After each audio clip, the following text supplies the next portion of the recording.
Hey, what's up YouTube? It's your boy Ross the PC Kid, and I'm bringing you another PC build. This time I'm keeping below $700, so let's jump right into it. For the processor, I went with the AMD FX 6300. Now this processor is great for light video editing and gaming. This is a 6-core processor, and it comes in around $109.99. For the motherboard, I went with the Gigabyte GA-990FXA-UD3. Now this motherboard comes in around $108. It's pretty solid for the price tag. For the CPU cooler, I went with the Cooler Master Hyper 212. It comes in around $34.99. That's a great CPU cooler. Now for storage, I went with the Western Digital 1TB hard drive. It comes in around $54.99. That should be more than enough space to hold your games. And for the RAM, I went with the G.Skill Sniper. Now this RAM comes in around $39.99. It's a 4GB DIMM, run at 1600 megahertz. Down the line, if you feel like you need to add more RAM, feel free.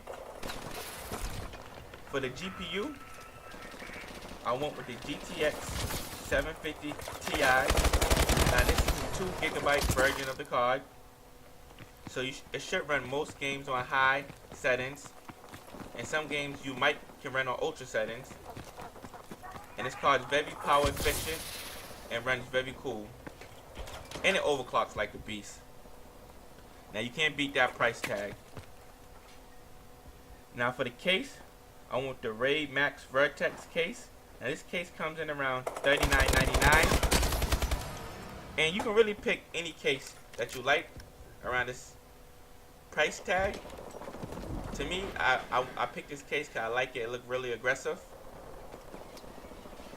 And for the power supply, I went with the EVGA 600B. This is a 600 watt power supply. It's non-modular, so you will have to tuck your cables behind the case and get them out the way. For the OS,